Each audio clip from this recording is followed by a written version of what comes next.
Welcome to EduSprint Academy. So இன்னைக்கு ஜிஎஸ்லேருந்து physics சப்ஜெக்டில் electricity தான் பார்க்க போகிறோம். ஸோ சிஹெச்எஸ்எல்கான நோட்டிஃபிகேஷன் வந்துருச்சு. ஜிஎஸ்ல 25 கொஷின்ஸ் இருக்குது.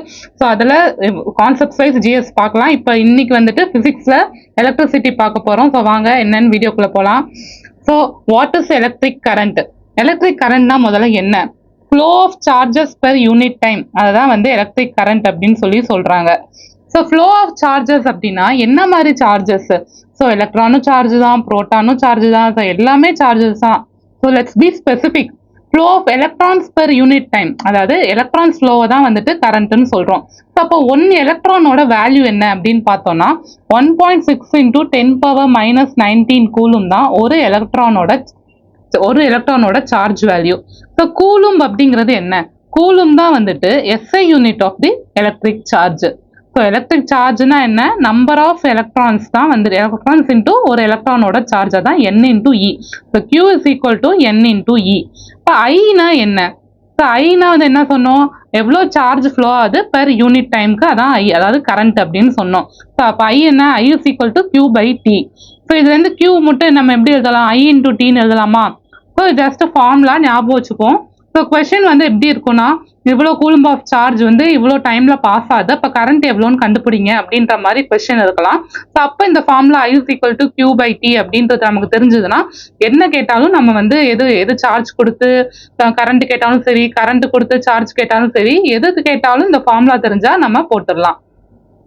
ஸோ நெக்ஸ்ட் சார்ஜ் அப்படிங்கிறப்ப டைப்ஸ் ஆஃப் சார்ஜஸ், என்ன மாதிரி சார்ஜஸ் வந்து இருக்கு அப்படின்னு பார்த்தோம்னா, ஒன்று வந்து பாசிட்டிவ் சார்ஜ், இன்னொன்று வந்து நெகட்டிவ் சார்ஜ். ஸோ இது ரெண்டும் எப்படி பிஹேவ் பண்ணும்? லைக் சார்ஜஸாக இருந்தால் ரிப்பல் பண்ணும். ஸோ நமக்கு தெரியும் like charges ripple each other and unlike charges attract each other. So ஒரு பாசிட்டிவும் ஒரு நெகட்டிவும் இருந்தால் அட்ராக்ட் ஆகும், ஒரு பாசிட்டிவும் இல்லை ஒரு நெகட்டிவும் இருந்தால் ரிப்பல் ஆகும். ஸோ இதுதான் வந்து சார்ஜஸை பொறுத்த வரைக்கும் இருக்க ரூலு. ஸோ நெக்ஸ்ட் வந்துட்டு கண்டக்டர் அப்படின்னா என்ன? கண்டக்டர் அப்படின்னா it is a material that conducts electricity or allows electrons to flow through it. So ஒரு மெட்டீரியல் ஏதோ சம்திங் அது வந்துட்டு எலக்ட்ரிசிட்டி அது மூலமா பாஸ் ஆக அலோவ் பண்ணுச்சுன்னா அதான் வந்து கண்டக்டர் அப்படின்னு சொல்றோம். ஸோ பொட்டென்ஷியல் டிஃபரன்ஸ், எலக்ட்ரிசிட்டியில இருக்க பேசிக் டேர்ம்ஸ் தான் இப்போ பார்த்துட்டு இருக்கோம். பொட்டென்ஷியல் டிஃபரன்ஸ் அப்படின்னா என்ன? ஸோ ஒரு எலக்ட்ரிக் ஃபீல்டு இருக்கு. ஸோ அதுல வந்துட்டு ஒரு amount of work done in moving a unit positive charge from one point to another in electric field. அதாவது ஒரு யூனிட் பாசிட்டிவ் சார்ஜ் இருக்கு, அதை ஒரு பாயிண்ட்லேருந்து இன்னொரு பாயிண்ட்டுக்கு ஒரு எலக்ட்ரிக் ஃபீல்டில் நீங்கள் மூவ் பண்ணுறதுக்கு எவ்வளோ ஒர்க் பண்ணுறீங்களோ அதுதான் வந்து பொட்டென்ஷியல் டிஃபரன்ஸ் அப்படின்னு சொல்லி டிஃபைன் பண்ணியிருக்காங்க. ஸோ அப்போ யூனிட் இதான் பொட்டென்ஷியல் டிஃபரன்ஸ்னா அதுக்கு யூனிட் என்ன? So SI unit of potential difference என்னன்னா வோல்ட். இந்த வோல்ட்டை எப்படி மெஷர் பண்ணுவோம்? எல்லாத்தையுமே ஒரு இன்ஸ்ட்ருமெண்ட் இருக்கணும்ல அது மெஷர் பண்ணுறதுக்கு. So volt is measured through voltmeter, that is potential difference is measured through voltmeter. So potential difference தான் என்ன சொன்னோம்? Work done in moving a unit positive சார்ஜ்னு சொன்னோம். ஸோ பொட்டென்ஷியல் டிஃபரன்ஸோட ஃபார்முலா என்ன? W/Q. ஸோ Wனா என்ன? Work done in moving the charge, Qங்கிறது value of charge. So அப்போ 1 வோல்ட் டிஃபைன் பண்ணுங்க அப்படின்னு சொல்லுவாங்க. 1 வோல்ட்னா என்ன? ஸோ 1 ஜூல் ஆஃப் ஒர்க் வந்துட்டு நமக்கு வந்துட்டு 1 ஜூல் ஆஃப் ஒர்க் நமக்கு நடந்துச்சுன்னா, எப்போ 1 கூலும் ஆஃப் சார்ஜை மூவ் பண்ணுறதுக்கு நமக்கு 1 ஜூல் ஆஃப் ஒர்க் நடந்துச்சுன்னா அப்போ வந்து நமக்கு வந்துட்டு 1 வோல்ட் பொட்டென்ஷியல் டிஃபரன்ஸ் அங்கே இருக்கு அப்படின்னு அர்த்தம். ஸோ இதான் வந்து பொட்டென்ஷியல் டிஃபரன்ஸ். ஸோ நெக்ஸ்ட் வந்து கரண்ட்டை பற்றி பேசினாலே இந்த லா வந்து ரொம்ப முக்கியம். என்ன? Ohm's law. ஸோ இதை வந்து யார் கொடுத்துருக்கா அப்படின்னா ஜார்ஜ் சைமன் ஓம் இவர் தான் வந்து கொடுத்துருக்காரு. எப்போ கொடுத்துருக்காரு? 1927. ஓம்ஸ் லா என்னன்னு தெரிஞ்சுக்கிறது மட்டும் இல்லை, அது யார் கொடுத்துருக்கா, எந்த வருஷம் கொடுத்துருக்கான்னு கூட நம்ம கொஸ்டின்ல கேட்கலாம். ஸோ 1927 தான் வந்து ஓம்ஸ் லா வந்து டிஃபைன் பண்ணியிருக்காங்க. ஸோ ஓம்ஸ் லானா என்ன அப்படின்னா, the current flowing in a conductor is directly proportional to the voltage across the conductor provided all the physical conditions and temperature remains constant. என்ன சொல்றாங்க? ஸோ I அப்படின்னு ஒன்று இருக்குன்னா, அதாவது கரண்ட் வந்து ஃப்ளோ ஆகிறப்ப இது வந்து எதுக்கு ப்ரொபோர்ஷனலாக இருக்கும்னா வோல்டேஜ்க்கு ப்ரொபோர்ஷனலாக இருக்கும். That is P proportional to I. இதான் வந்து சொல்றாங்க. நீங்க வந்து ஒரு சர்க்கியூட்ல ஓடுற கரண்ட் வந்துட்டு அதுக்கு இருக்கிற வோல்டேஜ்க்கு ப்ரொபோர்ஷனலா இருக்கும். ஸோ நீங்க வோல்டேஜை சேஞ்ச் பண்ணீங்கன்னா கரஸ்பாண்டா கரண்ட்டும் சேஞ்ச் ஆகும் அப்படிங்கிறதான் இதை சொல்லுது. இந்த ஓம்ஸ் லா சொல்லுது. இது எப்பனா எல்லா டெம்பரேச்சர் பிசிக்கல் கண்டிஷன்ஸும் கான்ஸ்டன்டா இருக்கணும், அப்பதான் இந்த லா வந்து சாட்டிஸ்ஃபை ஆகும். So V proportional to I தான் ஓம்ஸ் லா சொல்லுது. ஸோ இதை எப்படி ஈக்குவலைஸ் பண்றது? எப்பவுமே ஒரு லா ப்ரொபோர்ஷனல் சொல்றப்ப ஒரு வந்து கான்ஸ்டன்ட் கேன்னு ஒன்று போடுவோம், அப்பதான் நம்ம வந்து அதை ஈக்குவலைஸ் பண்ண முடியும். ஸோ அப்போ வந்து V is equal to KIன்னு போடுவோமா? அந்த Kனா என்னன்னா இங்க V is equal to RI அப்படின்னு சொல்லியிருக்காங்க. இந்த ஆர்னா என்ன? ஆர்னா வந்து ப்ரொபோர்ஷனாலிட்டி கான்ஸ்டன்ட். இதுதான் வந்து Ohm's law. V is equal to IR. So இந்த ஆரை பத்தி இப்ப நம்ம என்னன்னு படிக்கணும். ஆர்னா என்ன? ஆருங்கிறது ரெசிஸ்டன்ஸ். ஸோ ரெசிஸ்டன்ஸோட யூனிட் என்ன? ஓம். ஸோ இதான் வந்துட்டு ஓம்ஸ் லா. இப்போ ஆர் பத்தி பார்ப்போம். ப்ரொபோர்ஷனாலிட்டி கான்ஸ்டன்ட் நம்ம டிஃபைன் பண்ணியிருக்கோம் ஆர்னு. ஸோ ஆர் எப்படி இருக்கும், ஆர்னா என்ன, ஆர் எதை பொறுத்து மாறும் அப்படிங்கிறதெல்லாம் நம்ம தெரிஞ்சுக்கணும். ஸோ ரெசிஸ்டன்ஸ் அப்படின்னா என்ன பேசிக்கா அப்படின்னா the property of a conductor to resist the flow of charge through it. So conductor இது கரண்ட்டை அலோவ் பண்ணும். ரெசிஸ்டன்ஸ் என்னன்னா ஒரு கண்டக்டர்ல ஒரு ப்ராப்பர்ட்டி அது. ஸோ அது ரெசிஸ்டன்ஸ் இருக்கிறதுனால சர்டன் அமௌண்ட் ஆஃப் கரண்ட்டை வந்து அது ரெசிஸ்ட் பண்ணும், ஃப்ளோ பண்ண முடியாம இந்த பாஸ் ஆக விடாம பண்ணும். அதுதான் வந்து ரெசிஸ்டன்ஸ். ஸோ அப்போ இந்த ரெசிஸ்டன்ஸ் எதை பொறுத்து இருக்கும்?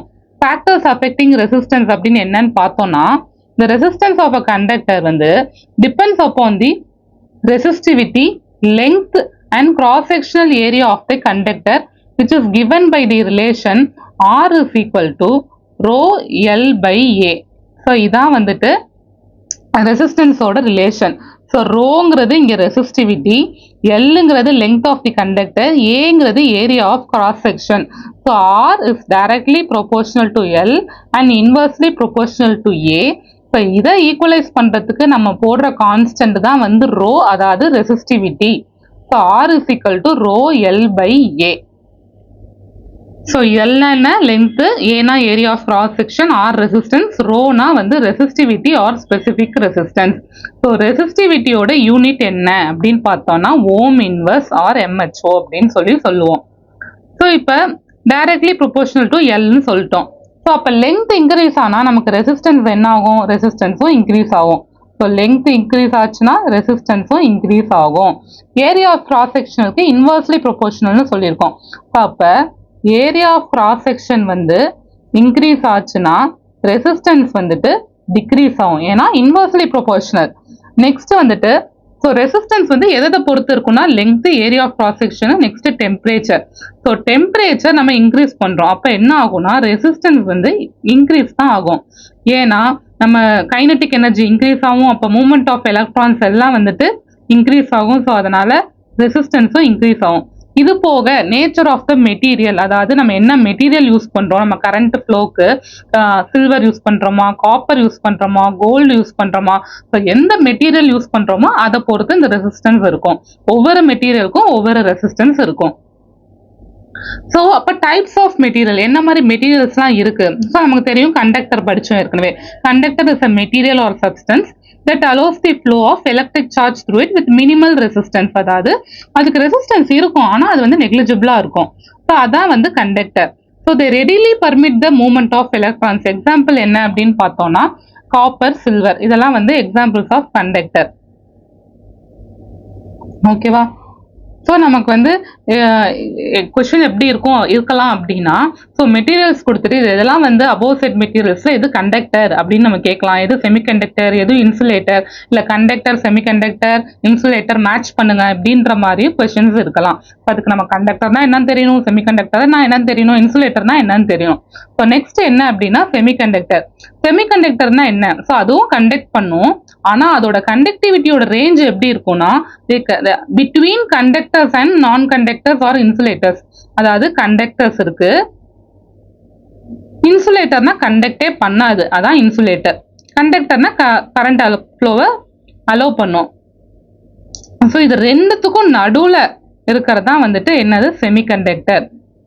ஸோ அதோட கண்டக்டிவிட்டி வந்து எப்படி இருக்கும்னா கண்டக்டருக்கும் இன்சுலேட்டருக்கும் நடுவில் இருக்கும். கண்டக்டர் அளவுக்கு ஈஸியாகவும் கண்டக்ட் பண்ணாது, இன்சுலேட்டர் அளவுக்கு கண்டக்ட் பண்ணாமையும் இருக்காது. ஸோ ரெண்டுத்துக்கும் நடுவில் இருக்கும், அதான் செமிகண்டக்டர். ஸோ எக்ஸாம்பிள் அப்படின்னா வந்துட்டு சிலிக்கான், மெட்டலாய்டு. யூஸ்வலாக வந்து மெட்டலாய்ட்ஸ் எல்லாமே செமிகண்டக்டர் லைக் சிலிக்கான், போரான், ஜெர்மானியம், இது எல்லாமே வந்துட்டு செமிகண்டக்டர் தான். ஓகேவா? இதுதான் நம்ம மோஸ்ட்டாக யூஸ் பண்ணுவோம். எக்ஸ்ட்ரீமாக ஒரு கண்டக்டரும் யூஸ் பண்ண மாட்டோம். ஒரு கண்டக்டே பண்ணாத இன்சுலேட்டர் மாதிரியும் நம்ம வந்து டிவைஸ்லாம் சர்க்யூட்லாம் வந்து டிசைன் பண்ணுறப்ப யூஸ் பண்ண மாட்டோம். இந்த மாதிரி பார்ஷலாக இன்பிட்வீனாக இருக்கிற செமிகண்டக்டர் தான் சிலிகான், ஜெர்மானியம், போரான் இது மாதிரி தான் நம்ம சூஸ் பண்ணுவோம். ஸோ அப்போ இன்சுலேட்டர்னா என்ன? இப்போ நம்ம கண்டக்டர் செமிகண்டக்டர் படிச்சிட்டாலே இன்சுலேட்டர் நமக்கு புரிஞ்சிருச்சு.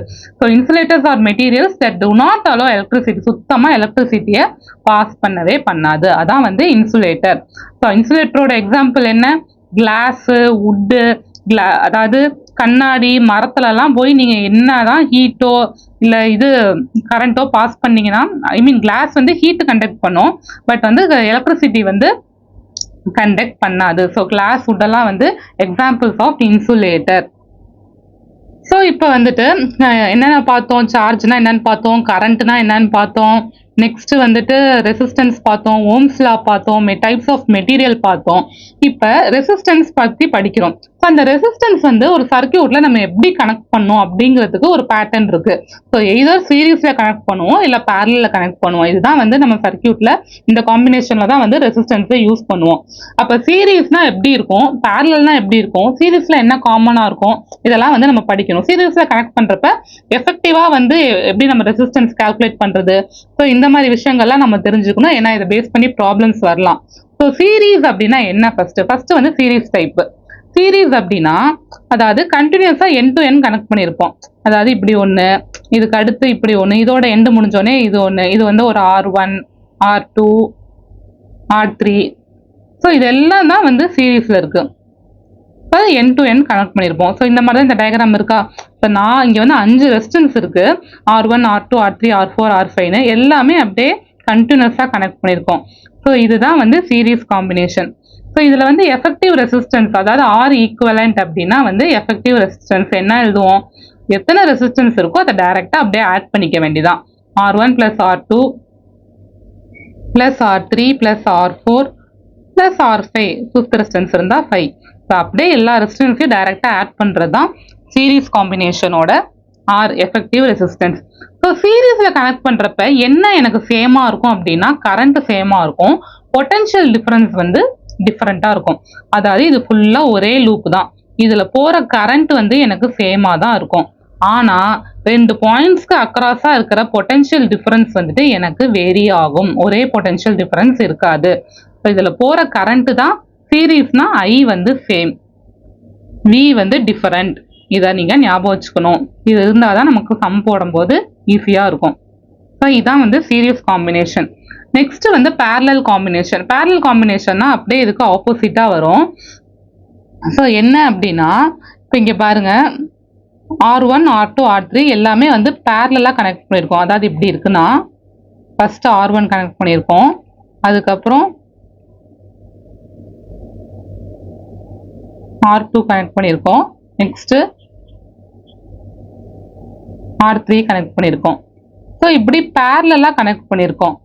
ஸோ இப்படி பேரலாக கனெக்ட் பண்ணுறப்ப எனக்கு வந்துட்டு ஒவ்வொரு லூப்லேயும் போகிற கரண்ட் வந்து டிஃப்ரெண்ட்டாக இருக்கும். இதில் ஒரு கரண்ட் I1 போகும், இதில் ஒரு கரண்ட் போகும், இதில் ஒரு கரண்ட் I3ன்னு போகும். ஸோ எனக்கு கரண்ட் வந்து டிஃப்ரெண்ட்டாக இருக்கும், ஆனால் எனக்கு இந்த பொட்டென்ஷியல் டிஃப்ரென்ஸ் வந்துட்டு சேமாக தான் இருக்கும். ஸோ அதில் கரண்ட் சேமாக இருக்கும்னு சொன்னேன், இதில் கரண்ட் டிஃப்ரெண்ட்டாக இருக்கும், பொட்டென்ஷியல் டிஃப்ரென்ஸ் வந்து சேமாக தான் இருக்கும். ஸோ இதில் வந்துட்டு எஃபெக்டிவ் ரெசிஸ்டன்ஸ் எப்படி கால்குலேட் பண்ணணும் அப்படின்னா, so 1/R equivalent is equal to 1/R1. எத்தனை ரெசிஸ்டன்ஸ் இருக்கோ அதுக்கு வந்து ரெசிப்ரோக்கல் நம்ம கண்டுபிடிக்கிறது தான் வந்துட்டு 1/R equivalent. So 1/R1 + R2 + R3 தான் வந்துட்டு பேரலில் கனெக்ட் ஆகிருக்கப்ப நமக்கு வந்து எஃபெக்டிவ் ரெசிஸ்டன்ஸ். ஸோ இதோட எலக்ட்ரிசிட்டியோட பற்றி நம்ம தெரிஞ்சுக்க வேண்டிய இம்பார்ட்டன்ட் திங்ஸ் முடிஞ்சது. இப்போ இதை பேஸ் பண்ணி நம்ம எப்படி ப்ராப்ளம் சால்வ் பண்ணுறது அப்படின்னு பார்க்கலாம். இந்த மாதிரி சம்ஸ் வந்து ப்ரீவியஸாக CHSL எக்ஸாம்லலாம் கேட்டிருக்காங்க. ஸோ ஃபியூச்சர்லேயே நம்ம கேட்கலாம். ஸோ என்ன சொல்கிறாங்க அப்படின்னா, 2 resistors of resistance 20 ohm on 4 ohm are connected in series to a 6 volt battery. Calculate the current flowing through it. So சீரீஸில் கனெக்ட் பண்ணியிருக்காங்க. முக்கியமான வேர்டு வந்து சீரீஸு.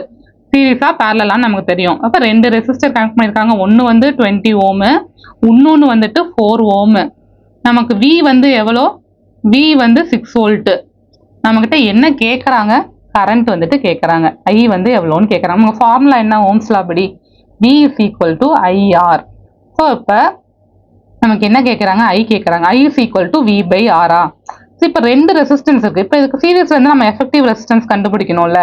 ஸோ எஃபெக்டிவ் ரெசிஸ்டன்ஸ் என்ன? ஸோ R1 பிளஸ் R2 தான் வந்துட்டு நமக்கு effective resistance. அப்போ என்ன வரும், எனக்கு 20 பிளஸ் 4 வந்துட்டு எனக்கு 24 தான் வந்துட்டு எஃபெக்டிவ் ரெசிஸ்டன்ஸ். ஸோ அப்போ கரண்ட்டுக்கு நான் என்ன பண்ணும், எனக்கு வோல்டேஜ் எவ்வளோ கொடுத்துருக்காங்க, 6 வோல்ட் கொடுத்துருக்காங்க. எனக்கு ரெசிஸ்டன்ஸ் எவ்வளோ எஃபெக்டிவாக இருக்குது, சீரீஸில் இருக்கிறதுனால 24 இருக்குது. ஸோ அப்போ எனக்கு எவ்வளோ வருது, 1/4 வருது. அப்போ ஆன்சர் என்ன, 0.25 ஆம்பியர் கரண்ட் தான் எனக்கு போகுது. ஆன்சர் என்ன, 0.25. ஸோ இதுதான் வந்து எனக்கு கரண்ட், அங்கே ஃப்ளோ ஆகிற கரண்ட். ஓகேவா? ஸோ நெக்ஸ்ட் என்ன அப்படின்னு பார்த்தோன்னா அதே தான், ஆனால் வந்து கனெக்ஷன் வந்து எப்படி கொடுத்துருக்காங்க, 3 resistance 5 ohm 10 ohm 30 ohm are connected in parallel to a 12 volt battery. Calculate the current flowing through it. So இப்போ நமக்கு கவனிக்க வேண்டிய விஷயம் என்ன, இது வந்து கனெக்ஷன் எப்படி இருக்குது, பேரலாக இருக்குது, 3 ரெசிஸ்டன்ஸ் இருக்குது. ஸோ R1 வந்து எவ்வளோ 5, R2 வந்து 10, R3 வந்துட்டு 30, வோல்டேஜ் வந்துட்டு 12. ஸோ கரண்ட் எவ்வளோ அப்படின்னு சொல்லி கேட்குறாங்க. So V is equal to IR, அதே ஃபார்முலா தான். R எஃபெக்டிவ் நம்ம கண்டுபிடிக்கணும். So I is equal to V by R. Sorry, I is equal to V by R. So R effective எப்படி கண்டுபிடிக்கணும், பேரலாக இருந்துச்சுன்னா so 1/R equivalent is equal to 1/5, அதாவது 1/R1 plus 1/R2 plus 1/R3. So 1/5 plus 1/10 plus 1/30. So இதுக்கு என்ன வரும் நமக்கு, so டினாமினேட்டரில் 30 இருக்கும். அப்போ இங்கே வந்து 6 ப்ளஸ் 3 ப்ளஸ் 1 வருமா, இங்கே வந்து 6 × 5 30, 10 × 3 30. ஸோ 30. அப்போ R ஈக்குவலண்ட் மட்டும் என்ன வரும், 1/R ஈக்குவலண்ட் வந்துட்டு எனக்கு 10/30. ஸோ R ஈக்குவலண்ட் மட்டும் வேணும்னா எனக்கு என்ன வரும், 30/10ன்னு இருக்கும். ஸோ அப்போ R ஈக்குவலண்ட் எவ்வளோ, எனக்கு வந்து 3 ohm தான் வந்து எஃபெக்டிவ் ரெசிஸ்டன்ஸ். ஸோ இதில் இப்போ நம்ம ஃபார்முலாவில் சப்ஸ்டியூட் பண்ணோம்னா I is equal to V வந்து எனக்கு 12 வோல்ட்டு, ரெசிஸ்டன்ஸ் வந்து எஃபெக்டிவ் இங்கே நம்ம கண்டுபிடிச்சிருக்கோம். எவ்வளோ கண்டுபிடிச்சிருக்கோம், 3 கண்டுபிடிச்சிருக்கோம். ஸோ I வந்து எவ்வளோ, அப்போ 4 ஆம்பியர்.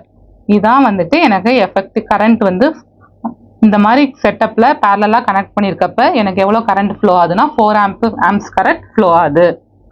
ஸோ லாஸ்ட் சம் பார்த்தோன்னா, find the current when a charge of 1200 coulomb flows in 6 seconds.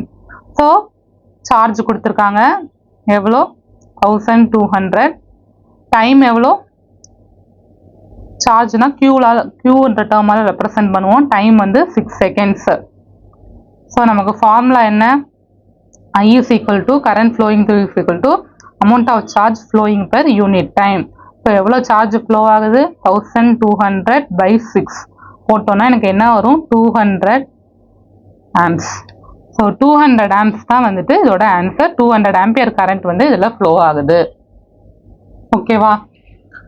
So இந்த மாதிரி வந்து ஃபார்முலா தெரிஞ்சுக்கிட்டோன்னா இந்த மாதிரி சம்ஸ் வந்து நமக்கு ஃபியூச்சர்ஸில் எக்ஸாமில் வரலாம். So that's it. இதோட ஃபிசிக்ஸ் எலக்ட்ரிசிட்டி முடியுது. ஸோ இந்த மாதிரி டெய்லி கான்செப்ட் வீடியோஸ் பார்க்க EduSprint Academy சப்ஸ்கிரைப் பண்ணுங்கள். தேங்க்யூ. கீப் வாட்சிங்.